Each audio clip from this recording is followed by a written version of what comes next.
നമ്മുടെ റെസിപ്പി കഴിക്കാൻ ഒത്തിരി ടേസ്റ്റിയും ഉണ്ടാക്കാൻ വളരെ ഈസിയുമായ ഒരു ചട്നി റൈസാണ്. ഫ്ലൈറ്റ് യാത്രയിലാണ് ഞാൻ ഈ റൈസ് ആദ്യമായിട്ട് കഴിക്കുന്നത്. കഴിച്ചു നോക്കിയപ്പോൾ എനിക്ക് ഒത്തിരി അങ്ങ് ഇഷ്ടമായി. കഴിക്കുന്ന ടൈമിൽ ഇതിൽ ചേർത്തിട്ടുള്ള ഇൻഗ്രീഡിയൻസുകളൊക്കെ നോട്ട് ചെയ്ത് വെച്ച് വീട്ടിൽ വന്ന് 2 ദിവസം കഴിഞ്ഞ് ഞാനിതൊന്ന് ട്രൈ ചെയ്ത് നോക്കിയപ്പോൾ സെയിം ടേസ്റ്റിൽ തന്നെ എനിക്കിത് ഉണ്ടാക്കാനും കഴിഞ്ഞു. വെജിറ്റബിൾ റൈസ് ഓർഡർ ചെയ്തപ്പോൾ അവർ എനിക്ക് കൊടുന്നു തന്ന റൈസ് ഇതായിരുന്നു. ഇതിൽ ചേർത്തിട്ടുള്ള ഇൻഗ്രീഡിയൻസുകളൊക്കെ നോക്കിയപ്പോൾ വെജിറ്റബിൾ റൈസ് എന്ന നെയിമിനേക്കാൾ ചട്നി റൈസ് എന്ന നെയിമാണ് ഇതിന് കൂടുതൽ ചേരുന്നതെന്ന് എനിക്ക് തോന്നി. അതുകൊണ്ട് ഞാൻ നൽകിയ പേരാണ് ഇതിന് ചട്നി റൈസ്. ഈ റൈസിൽ തന്നെ മസാലകളൊക്കെ ആഡ് ചെയ്തിട്ടുള്ളതുകൊണ്ട് ഈ റൈസ് കഴിക്കാൻ തന്നെ ഒരു സ്പെഷ്യൽ ടേസ്റ്റിലുള്ളൊരു റൈസായിരുന്നു. ഇതിന് സൈഡ് ഡിഷായി തന്നതും ഒരു ചട്നിയും സാലഡും ആയിരുന്നു. അത് രണ്ടും ചേർത്ത് ഇത് കഴിക്കാനും ഒത്തിരി ടേസ്റ്റ് ഉണ്ടായിരുന്നു. ഇനി നമുക്ക് റെസിപ്പി ഒന്ന് കണ്ടു നോക്കാം. നമുക്കിതിലേക്ക് വേണ്ടത് ചെറിയ ഇനം ബിരിയാണി റൈസാണ്. ബിരിയാണി റൈസിന് പകരം മസൂരി റൈസ് ഉപയോഗിച്ചും ഞാൻ ഈ റൈസ് ട്രൈ ചെയ്ത് നോക്കിയിട്ടുണ്ട്. ആ റൈസ് ഉപയോഗിച്ച് ഇതുണ്ടാക്കുമ്പോഴും കഴിക്കാൻ വളരെ ടേസ്റ്റിയാണ്.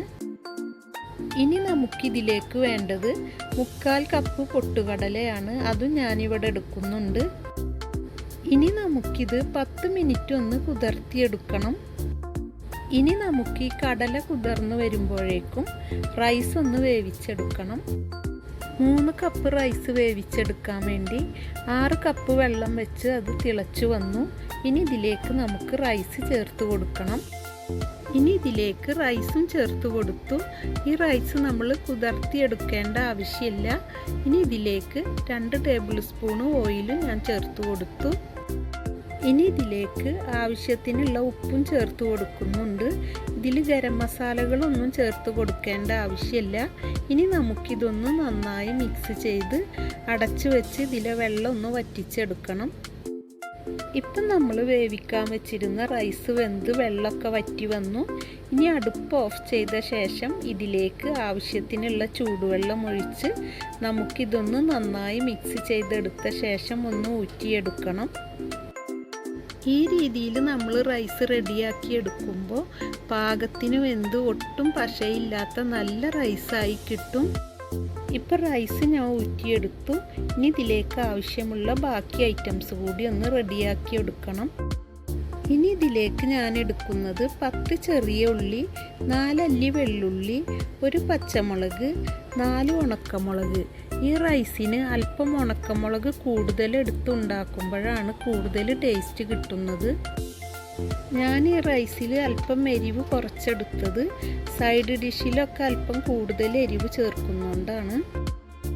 ഇനി ഇതിലേക്ക് ഞാൻ എടുക്കുന്നത് നമ്മൾ നേരത്തെ കുതിർത്തി വെച്ചിരുന്ന 3/4 കപ്പ് പൊട്ടുകടലയിൽ നിന്ന് 1/2 കപ്പ് പൊട്ടുകടല ഞാനിതിലേക്ക് എടുക്കുന്നുണ്ട്. ഇനി ഇതെല്ലാം കൂടെ നമുക്കൊന്ന് ചതച്ചെടുക്കണം. ഇപ്പോൾ ഇതെല്ലാം ഞാൻ ചതച്ചെടുത്തു. ഇനി ഒരു പാത്രത്തിലേക്ക് 3 ടേബിൾ സ്പൂൺ വെളിച്ചെണ്ണയാണ് ഞാൻ ചേർത്ത് കൊടുത്തത്. ഇത് ചൂടായി വന്നതിലേക്ക് 1 സ്പൂൺ ചെറിയ ജീരകവും നമ്മൾ ചതച്ചു വെച്ചിരുന്ന മസാലയും ചേർത്ത് കൊടുത്തു. ഇനി നമുക്കിത് നല്ല സ്മെല്ല് വരുന്നത് വരെ ഒന്ന് വഴറ്റിയെടുക്കണം. അവരെനിക്ക് തന്ന റൈസിൽ വെളിച്ചെണ്ണയുടെ ടേസ്റ്റ് ആയിരുന്നില്ല ഉണ്ടായിരുന്നത്. ഞാനിതിൽ വെളിച്ചെണ്ണ ചേർത്തുണ്ടാക്കി നോക്കിയപ്പോൾ കൂടുതൽ ടേസ്റ്റ് തോന്നി. അതുകൊണ്ടാണ് ഞാൻ വെളിച്ചെണ്ണ ചേർത്തത്. ഇത്തരം മസാലകളൊക്കെ നമ്മൾ വഴറ്റിയെടുക്കുമ്പോൾ ചെറിയ തീയിൽ വെച്ച് കൂടുതൽ ടൈം എടുത്ത് നമ്മൾ വഴറ്റിയെടുക്കുന്നതാണ് കൂടുതൽ നല്ലത്. അല്ലെങ്കിൽ ഇതിൻ്റെ യഥാർത്ഥ മണമൊക്കെ നമുക്ക് നഷ്ടപ്പെട്ടു പോകും. ഇപ്പം ഇത് റെഡിയായി നല്ല സ്മെല്ലൊക്കെ വരാൻ തുടങ്ങി. ഇനി നമുക്കിതിലേക്ക് 1 ഗ്ലാസ് ചൂടുവെള്ളം ചേർത്ത് കൊടുക്കണം. ഇപ്പം ഇതിലേക്ക് വെള്ളവും ചേർത്ത് കൊടുത്തു. ഇനി നമുക്കിതൊന്ന് നന്നായി മിക്സ് ചെയ്തൊന്ന് തിളപ്പിച്ചെടുക്കണം. ഇപ്പം ഇതിവിടെ തിളച്ചു വന്നു. ഇനി നമുക്കിതിലേക്ക് റൈസ് ചേർത്ത് കൊടുത്തൊന്ന് നന്നായി മിക്സ് ചെയ്തെടുക്കണം. നന്നായി മിക്സ് ചെയ്തെടുത്ത ശേഷം നമുക്ക് ഈ റൈസ് ഒന്ന് ലെവൽ ചെയ്തെടുക്കണം. ഇനി ഇതിന് മുകളിലേക്ക് അല്പം കറിവേപ്പില കൂടി ചേർത്ത് കൊടുത്ത് അടച്ചു വെച്ച് 2 മിനിറ്റ് ചെറിയ തീയിലൊന്ന് ദം ചെയ്തെടുക്കണം. 2 മിനിറ്റിന് ശേഷം നമുക്കിത് ഒരു പ്രാവശ്യം കൂടി നന്നായി ഒന്ന് മിക്സ് ചെയ്തെടുക്കണം. ഇപ്പം ഇത് നന്നായി ഞാൻ മിക്സ് ചെയ്തെടുത്തു. ഇനി ഇതൊന്ന് നന്നായി ലെവൽ ചെയ്തെടുത്ത ശേഷം നമുക്കിത് 2 മിനിറ്റ് കൂടി ഒന്ന് അടച്ചു വെക്കണം. ഇപ്പം 2 മിനിറ്റിന് ശേഷം ഞാൻ അടുപ്പ് ഓഫ് ചെയ്തു. ഇനി നമുക്ക് 2 മിനിറ്റ് ഒന്ന് വെയിറ്റ് ചെയ്യണം. ഈ ടൈം കൊണ്ട് ഇതിലേക്കുള്ള സൈഡ് ഡിഷായ ചട്നിയും ഒന്ന് റെഡിയാക്കി എടുക്കണം. ചട്നിക്ക് വേണ്ടി ചെറിയൊരു തേങ്ങയുടെ പകുതിയാണ് ഞാൻ എടുക്കുന്നത്.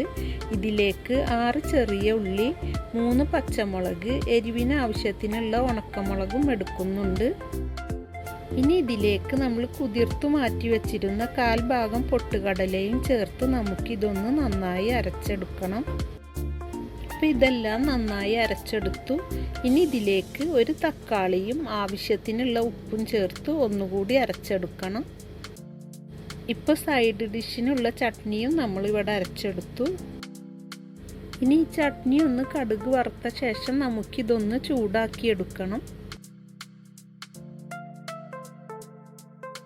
ഇപ്പം നമ്മുടെ ചട്നിയും ഇവിടെ റെഡിയായി. ഇതിലൊരുപാട് വെള്ളമൊന്നും ആഡ് ചെയ്യരുത്. ഈ ഒരു കുറുക്കത്തിന് വേണം ചട്നി ഉണ്ടാക്കിയെടുക്കാൻ.